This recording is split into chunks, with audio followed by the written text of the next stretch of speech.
Ok, me revoilà. Do something important? Something murder-related? There's always something important. Doesn't mean you can't take a moment to admire this piece of machinery. This is a Caprice Canema, the Caprice Motor Corp's follow-up to their highly successful workhorse, Caprice 40, and the answer to the Lum's racing breed, Ferv series. With its air-cooled, rear-mounted 12-cylinder compression ignition engine, driving the rear wheels through a 4-speed manual gearbox, the Canema is able to reach 100 kilometers per hour in 13.5 seconds and go on to a top speed of 180 kilometers an hour. Even at a standstill, the unibody Caprice Canema looks sleek and dynamic. The cabin is tilted frontward to give it a more aggressive, hunched look. Someone has waxed it recently.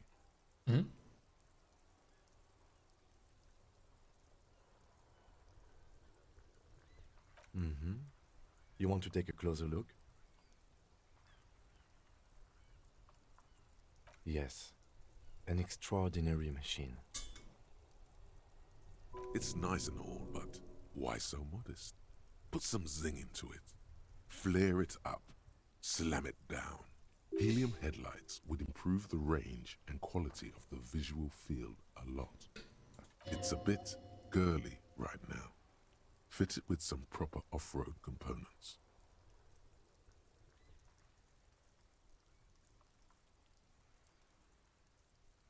Actually, I have a pair at home. Just haven't gotten around to fitting them yet. I need to lay some wiring for the ballast first. Maybe. Yes, definitely maybe. And means no. 130. I reckon that's a 7-liter V12 there. 7.2. Supercharged. Saying these words brings him immense joy. Ok. Primo. Yes? C'est toujours bloqué ça. Ensuite, il fallait passer un coup de téléphone. Inside, you see a set of steering levers, a radio microphone, a pull-out toolbox, and the... This is Precinct 57. How may I assist you? I'm afraid they're closed. It says here that the library is open from 10 a.m. to 6 p.m. Enfin non, j'avais pas oublié, mais il y We avait should autre try chose. again during business hours. Anything else, detective? One moment. Can you please describe the body? Age, sex, cause of death? We suspect he might have been inebriated when he fell. There were bottles all around him, and traces of vomit on his shirt. Any signs of violence? No field autopsy necessary. What about his belongings? Did you examine his clothes? Any information on the library card? Good. You have a lead. Do you and Lieutenant Kitsuragi want to take the case, or should I assign it to someone else? I have assigned the case to Lieutenant King Kitsuragi. Please follow up on this library lead to identify the man. We'll send someone to take the body to the morgue. That's all for now. Thank you for reporting in. Is there anything else I can do for you?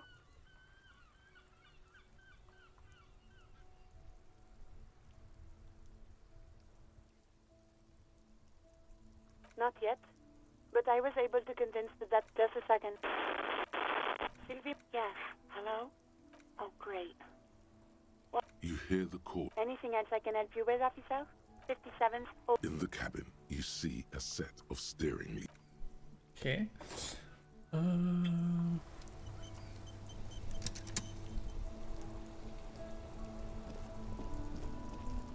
Oh, look. On pourra aller voir. Y'a rien là-dedans. The dented yellow mailbox. No.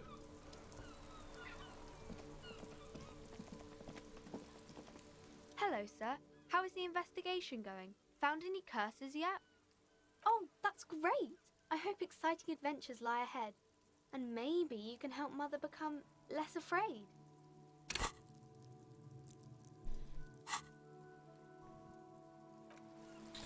Ok.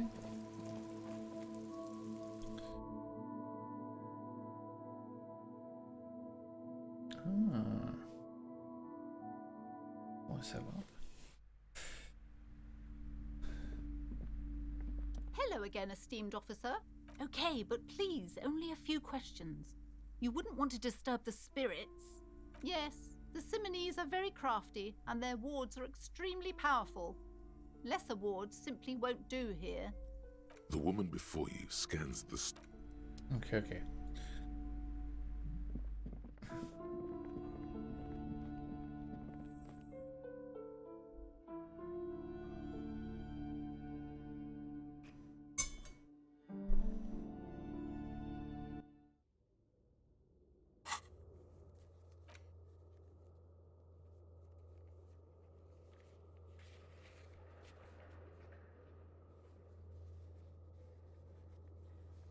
Ok. Hop.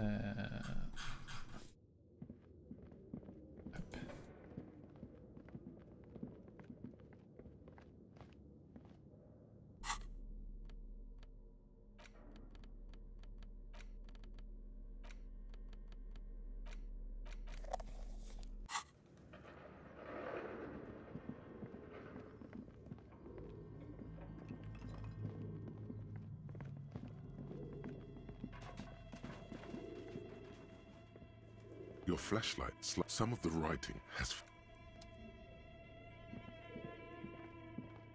tiles on the cube are still smoldering.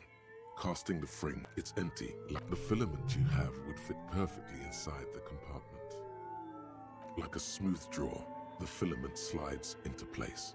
On the keyboard, the play key starts. The speaker comes. Good evening. Please repeat. Is this the production schedule? Thank you. Tiles on the cube. Tiles on the cube. Oh, Tiles on the filament slides out. This old fire diagram for summonings. The whole thing resembles Kadran mosaic tiles.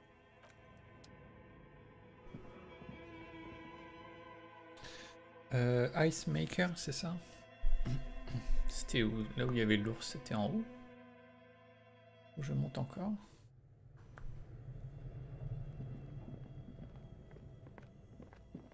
Ça c'est vide. The bear's eyes are dead and empty. A thick layer of cold.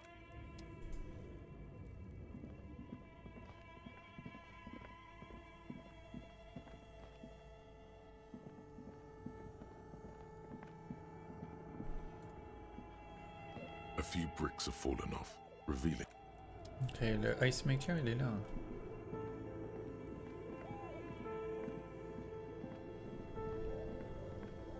This orange machine is buzzing like an old submarine. It has a hand-cranked ice cream churner on top and an electric freezer that appears to be frozen shut. Ice squeaks beneath your Kavalzund multi-tool, but your fingers slip away from the tool. The lid shutters tightly as before. Unplugging the ice cream maker will allow it to defrost.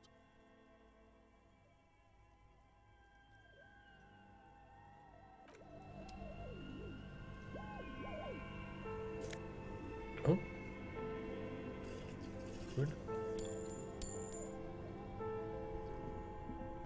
Only the black cable is plugged into the breaker box. Somewhere in the dark, a giant electrical mammal stirs to life.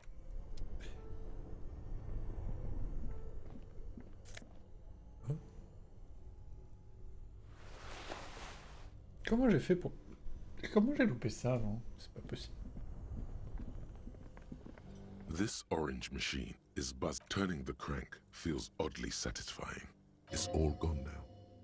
You'll never become a poet. What better to assuage the creeping sense of failure than some frozen fat and sugar?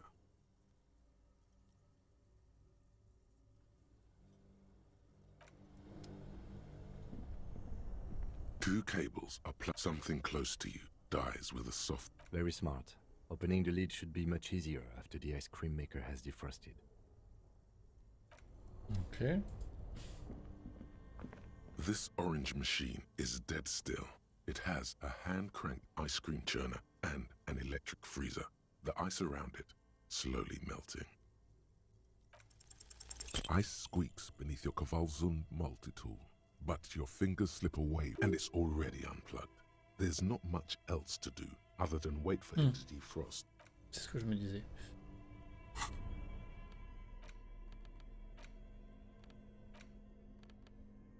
Ok.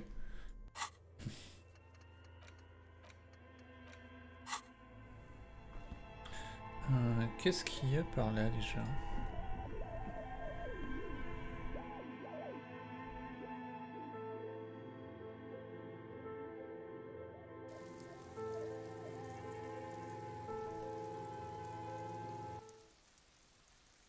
Ah, ok, très bien. Il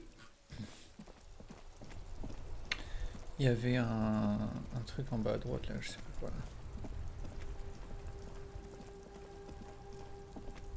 Ça?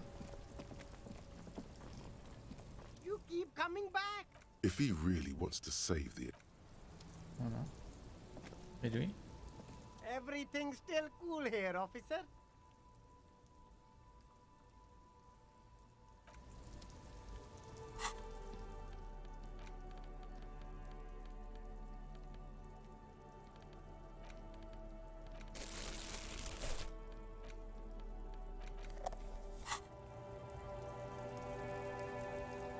The shine of Stylish shades, huh? They'd be even more stylish if you paid for them with net worth. Ouf. Oh, very interesting choice, officer. Very high culture. This is how a sea monster sees the world. You've become a sea monster, Harry. Giant, hidden, and strangely tear apart. All is blue. Je m'étouffe. Yes, but they also make your soul quiver like jello. So deep. Wow, officer. You look so cool. And they can be yours for a mere 3 real. My regular customers have passed them all up because they've got no taste. But you found them. The lieutenant tilts his head and steps back, eyes narrowed in a thorough examination. It's a case to him. You look like a musician. Like a blind musician. But you could do worse. Take them if you want.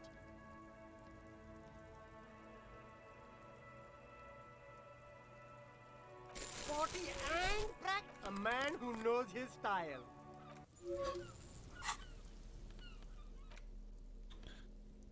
Plus d'encyclopédie. Ah quoi que non, je vais garder mes... Regardez mon bordel. Map. Donc du coup ça c'est bon.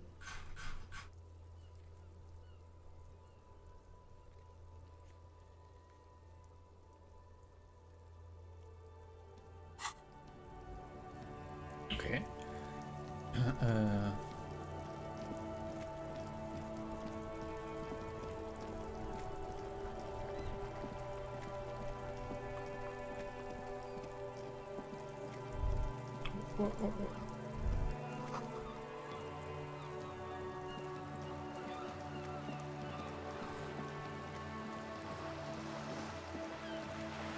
Voyons voir le mur.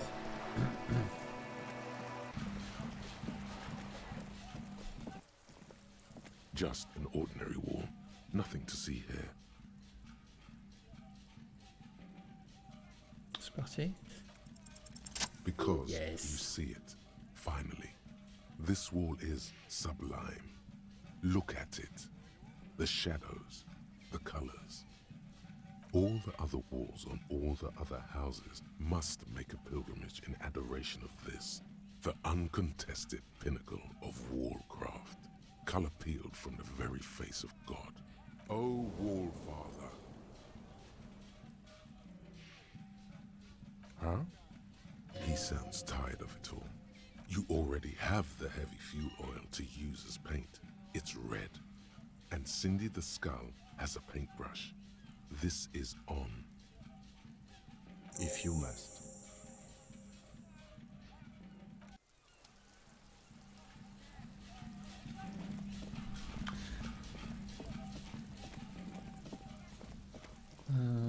avait des choses par là? Map.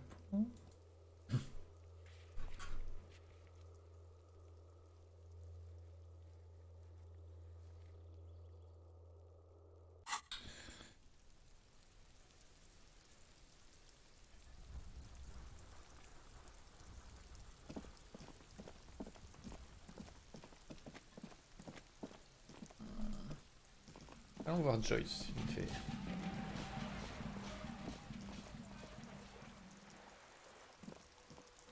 Hello again, officers. Have Oh. you come to admire my mural? What for?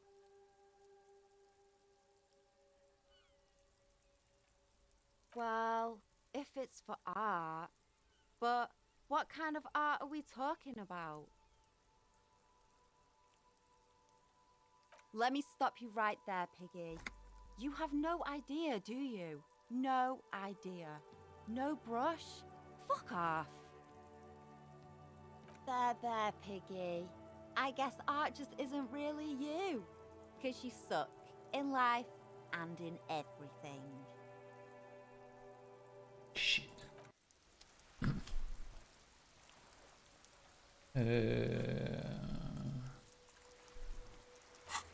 C'est quoi l'histoire du...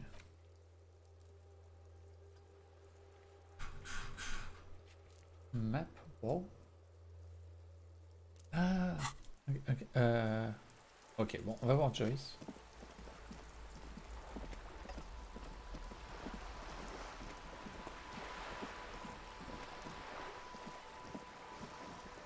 You're back. Good. By love, you did. She is memorizing your badge number. Pleased to meet you, Lieutenant W. Freighter Dubois. I am glad to see a man of high qualification. The situation is precarious. What can I help you with, Lieutenant Freighter? How about you share your information on the lynching, now that you've seen his badge? The goalposts have moved, Lieutenant. In the absence of the badge, I have informed my employer there will be a probe. I cannot rescind that promise. To my knowledge, the drivers are still at the roundabout. I will tell you everything I know when you've finished with them. My plan is to share information. The only way to do that now is by telling my employers you've kept your end, which I hope you will, because let me tell you, we are in dire waters. Meaning, the information she has will raise the stakes in this game. The sooner the probe is finished, the sooner I can share crucial information with you. Now, is there anything I can do for you in the meanwhile? Tea, perhaps? More lessons in basic reality? My favorite part of the day. Go ahead, ask me anything. A strange Yikes. coldness it's on the tip of your tongue. A doubt of sort. Glad to have been of assistance. Ok, map wall. Chop chop.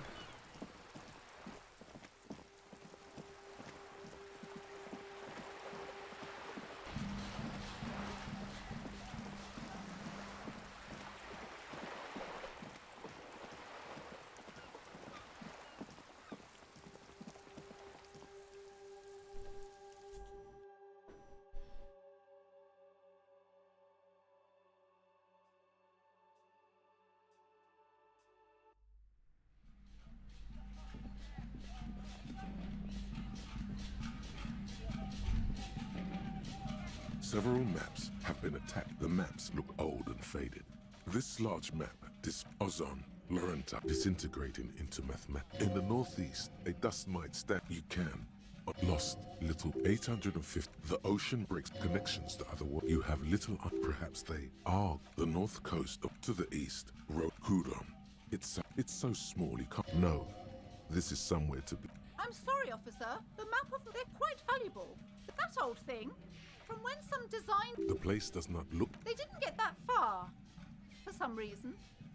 A shame. The project never got going.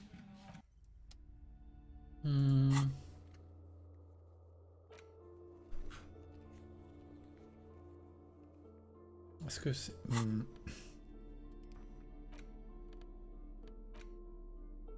The worn map features the patchwork. Your finger, finally.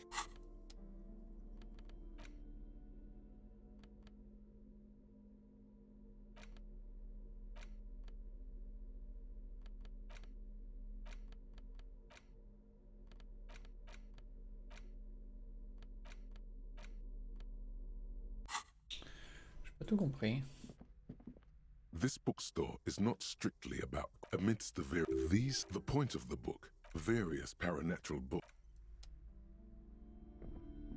Several maps. The maps look old and fake. This large map, Ozon, disintegrating in the northeast, a dust. The ocean breaks up connections to other. You have little. Perhaps they are God. The north coast up to the east, Hudon. It's so small. No, this. I'm sorry, officer. The map of Martinez is the only one available. They're quite valuable, though they might not look it. The map. Yes, yes. Are you interested? Ok, bon, je sais pas trop. Shelves filled to the brim with crime novels featuring the supposedly stalwart Vespertine detective Dick Mullen.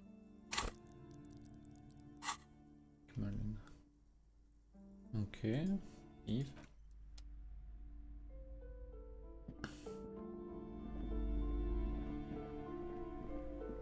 A small mountain of colorful board games. Wonderful choice, sir. If you say so, but you better stay.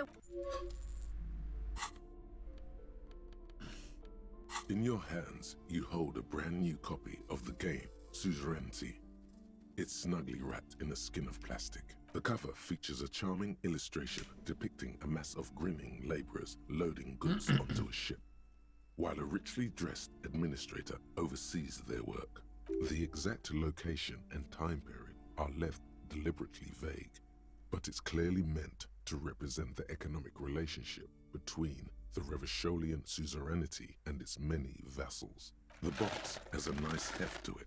You hear the rattle of individual wooden tokens and feel their weight shifting back and forth. What treasures wait in store for you? Even before you open it, you can tell that this will be a meaty game of grand strategy and complex player interactions. The plastic wrap rips off as easily as a bodice in a tawdry historical romance. There's a hiss as the lid slides off. Inside, you find a thick, full-color rulebook and more than a dozen pouches of various wooden components. Welcome to Suzerainty, a game of economic strategy for the whole family. The rulebook is sumptuously illustrated and thick as a Gradian novel.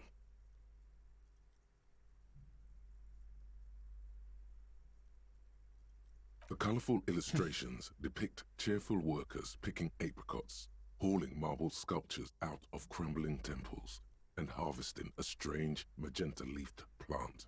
Everyone is smiling. You begin to suspect there may be a political agenda to this so-called family game. Only one way to find out. The instructions are opaque at first and introduce many concepts you're not familiar with. Fortunately, there are many diagrams and examples throughout. You soon figure out the basic conceit. Each player represents an administrator for the suzerain of Revachol. Your objective is to increase the suzerain's wealth and renown by accumulating victory points. That's where the suzerain's vassals come in.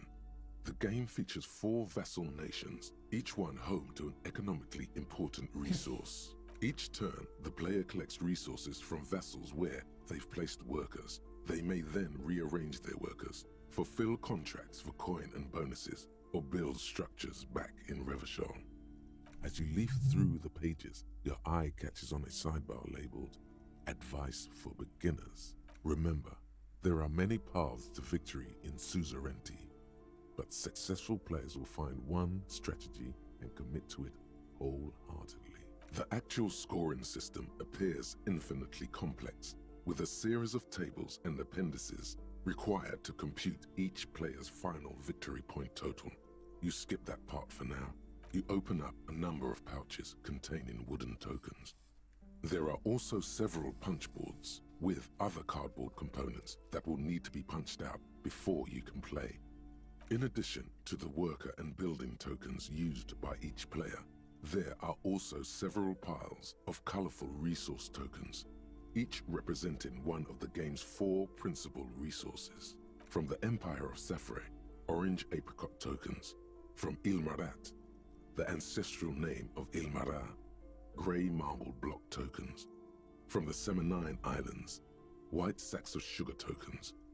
And from Supramuindi and Sarah Maritza, magenta tokens for unprocessed cocaine leaves. Oh, those are nice. Each cardboard token makes a satisfying tsk as you pop it out. Soon, a neat pile of cardboard coins and counters has accumulated before you. What? You're not going to offer to let me punch any of them out? You hold the open game box before you. The lieutenant looks over the rulebook before he sees something that makes his eyes go wide. Holy shit.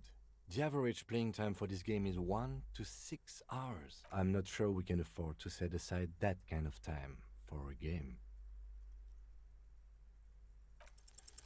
What? Does the lieutenant hate fun? Is he the fun police?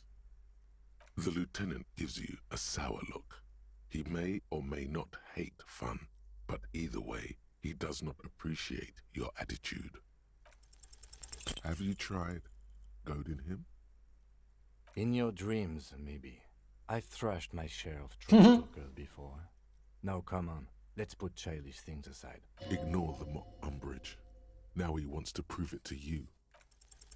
At this point, plain badgering may be your best bet. All right, detective, you win. How do we play this game? You explain the basic setup procedures to the lieutenant, who seems to be a quick study. You each take your bag of tokens and counters and unfold the board between you. In the center is the crown of Revachon. Radiating outward are her colorful vessels, each one supplying some raw material desired by the suzerain. Apricots from Safre, archaeological treasures from Ilmarat, sugars from the Seminine Islands, and magenta cocaine from Supra Muindi and Sara Maritza.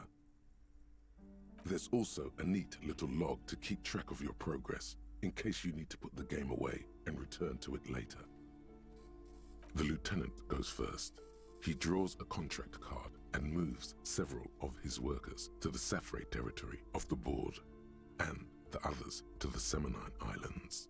All right, detective, your turn. You have a few options available to you. Will you try to fulfill contracts right away, or rearrange your workers to maximize... Remember what the rulebook said. You'll want to choose a strategy early on and stay committed to it. What is the very beginning of the game? Your workers haven't even done any work yet. That's more like it. You produce a handful of archaeological treasures and a smattering of other resources. Meanwhile, the lieutenant spends 2 of his sugar and 1 of his apricot tokens to complete his contract card. He is rewarded with 4 coins and a round wooden token that he places in the center of the board. That's a market. It's worth 2 victory points.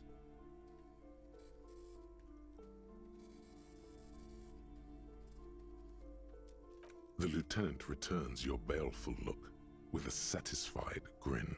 Glancing over the board, you see several possible strategies.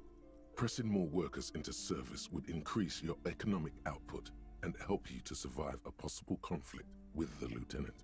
Or you could ignore your labor supply and focus on fulfilling contracts for points and resources. Those aren't your only options. You could also show your workers how much you appreciate them by investing some of that wealth in them. After all, they're the ones producing wealth for the suzerain. Well, sure, you can do that. It's just not a terribly effective strategy, but then it's up to you. To the lieutenant's puzzlement, you spend several turns building various improvements to your territorial infrastructure. Soon, your workers have access to clean water, paved roads, and basic hobbies. In return, they produce 1 extra resource per turn. Too bad investing in your workers just isn't worth many points. Take a look at the scoring tables in the back. You see in Table 8C that investing in territorial infrastructure multiplies your final victory point total by 1, which is to say not at all. Whereas erecting monuments in Revachol gives you a multiplier of 5.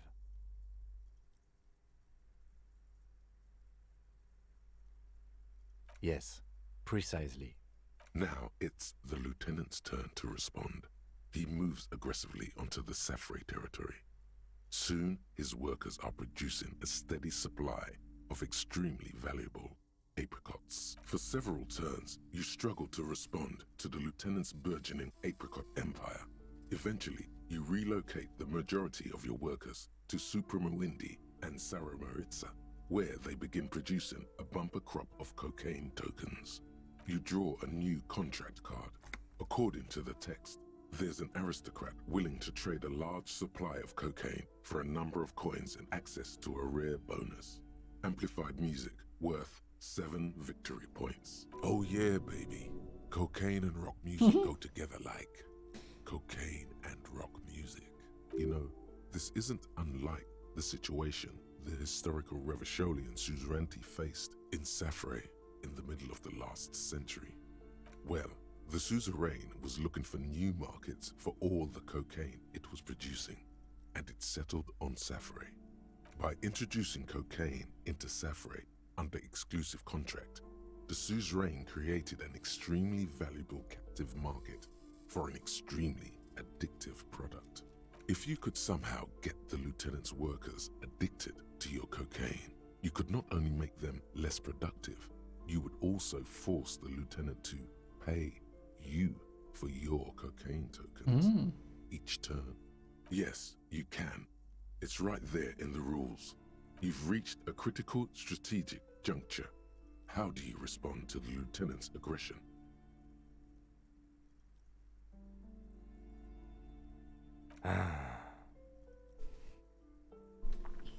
With each passing turn, you slowly bleed the lieutenant of coins as his own workers become less productive and more dependent on your magenta cocaine tokens. As a matter of historical fact, this is almost exactly what happened in Safre. To this day, fully half of the former Safre Empire remains dependent on international aid in exchange for a steady supply of cheap produce. More or less.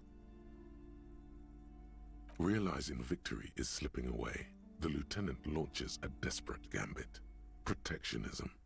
By erecting tariffs on your cocaine, he hopes to starve you out of the market at the risk of incurring the suzerain's disfavor.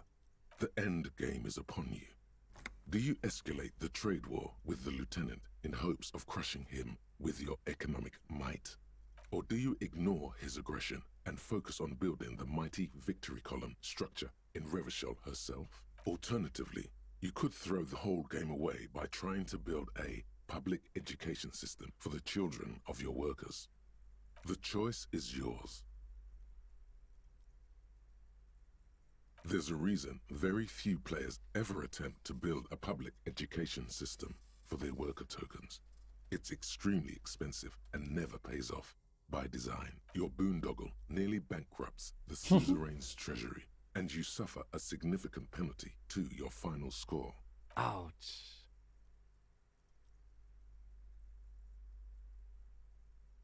That might have been a good idea, yes. Now, let's tally up the scores, shall we? Computing the final scores is almost a game unto itself. You each spend an inordinate amount of time making stacks of coins, consulting tables, and struggling with basic addition and multiplication. After double, then triple checking your maths, you have your final score: -5 victory points. You'll be lucky if the suzerain doesn't have your whole family executed for such a pitiful performance. I've got 20 points. Well, there's always next time. Figuratively, I mean. There's no way we have time to play this game again. Now, let's clean up and get back to work. You hold the open game box before you. Large letters on the front form a title: Wirral. The colorful box is illustrated with bucolic vistas. The cover art also features odd-looking humanoids. Some short, some taller, some with pointy ears, others with ephemeral wings. Text underneath the title in smaller typeface reads: 3rd edition, Mega Setting Supplements Module. The side panel adds a sword and sorcery adventure board game with new maps and miniatures. Mysterious things rattle inside. What could they be? Dice? Plastic miniatures? A fantastical alternate world full of magic and wonder. None of that witless man from Heimdall, fascist dross, hidden behind faux realistic allegory. Wirral is no cliché-ridden apologia for colonial violence. Wirral is pure imagination. It's not. It's for pansies. The man from Heimdall is way more awesome. A blurb on the back reads, "Tired of the tedium and toil of modern life? Escape to Wirral. Leave behind Isolas and nations with their petty squabbles. Discard electricity, magnets, and boring technological widgets. Succumb to a world of high pasternal fantastique. Unleash your imagination and create an adventure of endless possibilities. Discover the terrible secret threatening Wirral. Can your band of adventurers save the world?" Exactly. That's the spirit. All you have to do is read an intricate rulebook, study an assortment of maps, unfold the illustrated game board, and start rolling dice. In no time, you could be romping through grasslands with low-level characters, hunted by Iskala riders, or battling unspeakable monsters in endless dungeons fraught with danger and despair, conjuring up forceful magics to aid your quest. Don't forget heated arguments escalating to physical confrontation with your friends. And beer. Lots of beer. And most importantly, never forget to rage quit if the dice don't go your way. You pry open the box. Inside you find a folded up map, a small booklet, a 24-sided die, and a little plastic figurine. You see a man in ragged clothes wearing a lopsided hat and wielding some sort of a firearm. Huh, interesting. A communard. The figurine is not a part of the real game setting. I guess someone misplaced it during the packaging process. I have a feeling the figurines are more there to set the scene than anything else. You pick the figurine up by the base to meet your gaze. The little plastic man stares back at you, his face contorted into a disturbing shout. Then you pocket it. It's made from some sort of wood and has been decorated with peculiar plant motifs. You don't know much about dice, but this one looks pretty damn fancy. You place the die into your pocket. It's always good to have luck on your side. A quick guide to the magical races of Wirral. Create your own hero, choosing from any of these completely unique and fantastical backgrounds. The options are in order of importance: the Welkin, the Tweog, the humans, the fairy folk, and the pygmies. The Welkin, tall, lithe, and graceful, with long flowing hair and pointy ears. They're known for being powerful magic users, but can also hold their own in a brawn-driven fight. The Welkin come with a variety of exciting sub-races: High Welkin, Forest Welkin, Lake Welkin, and Snow Welkin. But if you're not feeling experimental, a basic Welkin will always do. A grand race of industrious mountain people. They're short, stout, and muscular, and enjoy digging for gold and other precious minerals. They're also well versed in the art of combat, where they prefer to use axes and hammers. The Tweog also come in a few different sub-races: Hill Tweog, Shield Tweog, and Dark Tweog. They're just humans. What else is there to tell? They're average in all stats, and jacks of all trades. A very small race of flying people, known for being mischievous, full of trickery. They often lure people into their magical traps. There are no sub-races for the fairies. The least popular of the Wirral races, the pygmies, are short, rotund, and dim-witted. Pygmies live in small villages made of shoddy wooden dwellings. They spend most of their days tilling the earth and smoking their pipes. There are no sub-races for the pygmies. A reprint of a crude hand-drawn map. The top left corner reads, Lands of Wirral. The map features both small villages and mid-sized towns with odd names, in addition to meadows, forests, hills, lakes, and seas, also with odd names. It doesn't seem to correspond with anything you've seen thus far. It's not a very helpful map. A colorful box with the title Wirral.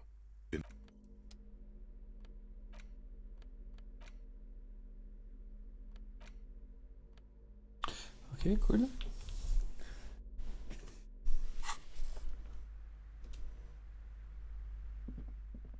The display rack is brimming with worn paperbacks featuring an extremely muscular sword. Oh yes, certainly. It is a bestseller for a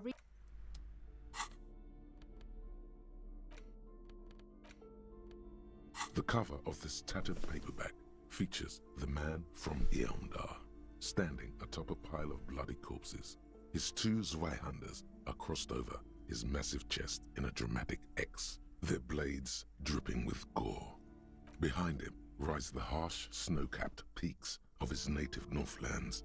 In bold red letters, the title, Heomdallaman, the man from Heomdal, unfurls like a banner. In the foreground, a nearly nude woman lies spread in supplication, her privates strategically covered by her flowing black hair. The story opens in media res. The man from Heomdal and his band of northern reavers are in the bowels of an ancient temple, surrounded by an army of gibbering whites, led by the deathless necromancer.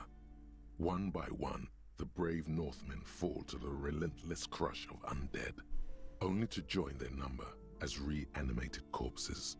By nightfall, only the man from Eomdal and his blood brother, noble Tyribald, are left standing against the dead horde. It is an honor to die by your side, brother, Tyribald cries, as his battle axe beheads one of their reanimated comrades. 9, Tyribald, the man from Heomdal, bellows over the army of flesh and bone. Have courage for the Northlands, for Heomdal. He leaps to the mezzanine to face the black-eyed figure, and like a mad ice bear, whirling twin Zweihanders, Sturm and Drang, he plows through the ranks of the deathless surrounding the necromancer. It is physically impossible for a human being to effectively dual-wield Zweihander swords in any kind of real-life combat situation. And with deadly finesse, his twin blades scissor the necromancer's head from its body. The undead legions collapse like ragdolls as the dark magic leaves them, and the two Northmen stand alone in their cursed temple, where the bodies of their lost brothers litter the floors. A few chapters later, the man from Heomdal and Tyribald are in a completely different setting, high above an arid desert, riding a pair of griffins that always seem to appear at narratively convenient moments. This book makes a mockery of the very idea of good plotting, though something tells you coherence was never the point. The Northmen find themselves in the court of a powerful southern king, Lord Hrothgar. The old king beseeches the man from Heomdal to rid his kingdom of the Nachtherra, a subterranean clan of blind wizards who traded their souls for demonic powers.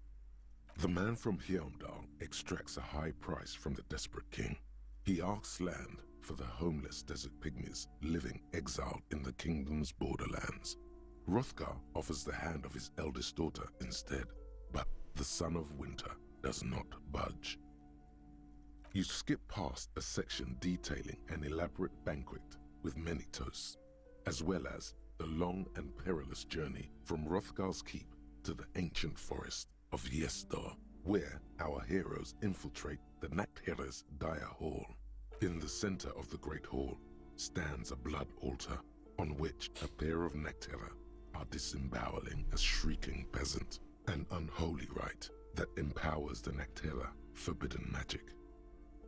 As the vile ceremony ends, the sound of steel unsheathing draws the Nachtherra's attention to a pair of cloaked figures standing in the doorway. Swiftly, the visitors toss off their cloaks and unsheathe glimmering northern steel. It's the man from Heomdal and his valiant blood brother, Tyribald. In an instant, the Nachtherra summon a horde of gibbering orcanoids who rush our heroes. The hall fills with the clang of blades and the screams of the dying as the floor goes slick with steaming orcanoid viscera. Oh, for fuck's sake. When the din of battle settles, only the man from Heimdall and Terrible remain standing. Exhausted and dripping with the entrails of their foes, the two Northmen confront the foul-necked Hera. The man from Heimdall's soda-like blue eyes fill with indescribable fury. For the Northlands, he cries, rushing headlong into a desperate melee. He probably is, but you can't be sure, cause this one ends in a cliffhanger and a footnote saying, to be continued in Heimdallaman at the Gates of Tomorrow. Coming soon to your local bookstore. Considering the sheer amount of different Heimdallaman books out there, it's very unlikely you're ever gonna find the sequel. The man from Heimdall stares at you on the cover. The back blurb reads, his latest adventure serves as the perfect introduction to the savage Heimdall saga. Meet man from Heimdall, his faithful blood brother Tyribald, the noble Lord Hrothgar, and some of their most fearsome foes yet, for the Northlands, for Heimdall. Below, in smaller font, you see the parenthetical, adapted from Man from Eildal and the Necromancer's Treasure, Man from Eildal, Lord of Hrothgar, and Man from Eildal, The Curse of Nacht Hera. A brazen attempt to bilk fans for more money by splicing together old stories under a new title. People find comfort in familiarity, remembering old experiences, looking at old photos, reading old stories. The edges of the pages are worn and smudged. A lot of people have read about the Devil Woman's altercations with the Heimdall man. You open the book to a random page. Man from Heimdall, wielding his two Zweihanders, is carving through a sea of savages, his visage fixed in grim determination. His arms, whirling like windmills, are soaked with the blood of his enemies. Mangled corpses litter the battlefield. It calls out to you. This is the spirit of Revachol. Berserker rage burns in his azure-hued eyes as he brings glory and honor to his long-lost Heimdalla tribe. From the village of Heimdall, the ivory giant roars like an ice bear, and the winds of Gatla howl out his name. Man from Heimdall rides on a gilded griffin, his golden mane billowing in the breeze. Both Zweihanders sheathed on his back. He is off to war. Will he conquer his enemies? Will he conquer himself? The steel muscles of man from Heimdall gleam in the humid jungle air. Yet the man does not sweat. In meditation, his soul drifts in the frigid Northlands he calls home. A passage reads, the man from Heimdall looks up, his eyes blue as the mountain lakes of his homeland. He rarely speaks, but now his voice booms in the darkened throne room. Do not try to sap my masculine essence, wicked temptress. Son of Heimdall will never succumb to your seductive wiles. Thine spells are no match for purity and strength of will. Brothers of Heimdall, stand above the vices of flesh, for it is weak and corruptible, yet mine is forged in gore and strife. Queen Lydiana just laughs, a sultry and salacious sound, then says, I have grand plans for you, man from Heimdall. She gestures her diabolical hand toward an array of potions and unguents. First, you shall please me. Then lead my armies against the vicious cannibals. Not a muscle moves in the face of the man from Heimdall. Yet inside, there is turmoil. This goes against all he holds sacrosanct. This is beyond primitive. In the final pages, man from Heimdall mounts Galavarin, his mighty griffin, and turns his gaze to the horizon. Queen Lydiana is dead, but an army of cannibals is storming the gates, and still there's no word of trusty Tyribald. To find out what happens next, you'll have to pick up Man from Heimdall and the Three-Eyed Skull, available in fine bookstores everywhere. Spring 39. The jacket copy proclaims, Man from Heimdall returns in his most exciting adventure yet. After crashing into a strange jungle, cannibalistic natives abduct his only surviving comrade, Noble Tyribald. Before Man from Heimdall can mount a rescue, he is ambushed by a tribe of female warriors and taken to the ancient citadel of Cloud City, where a mysterious and wicked queen rules supreme. Will Man from Heimdall be able to escape his dire situation and find his missing friend? Bien, bien. The display rack is brimming with water. Il y a quelque chose à nous dire. Hello again, esteemed officer. Non. Ok, je pense que je vais m'arrêter là. Parce que ça va être l'heure de faire la tambouille. Mais je vais quand même me rendre... Non, j'ai envie d'aller voir vite fait le... C'est fermé? Ah merde, c'est fermé? Ok, bon.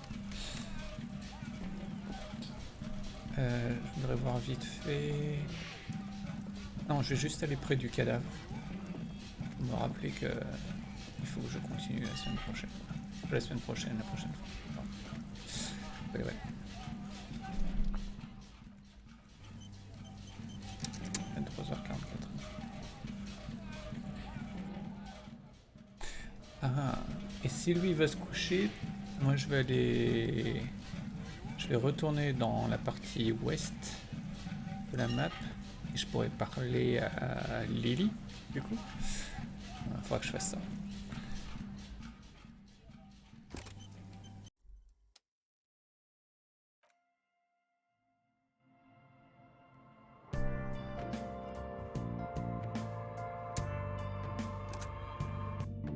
Ok, on aura bien progressé, on a découvert toute la partie ouest, donc ça c'est cool. Ça c'est cool. La prochaine fois donc enquête principale, peut-être Lily. Continuer de faire les white checks. Je dois aller voir la bande à Hardy là. Et c'est quoi son nom déjà? Measured Head, comme ça. Et peut-être le Ice Cream Maker pour s'y retourner. C'est à peu près tout. Voilà, j'espère que ça vous aura plu. Merci d'avoir écouté, regardé. Passez une bonne soirée. Bon courage pour la suite de la semaine et à très vite. Ciao, ciao.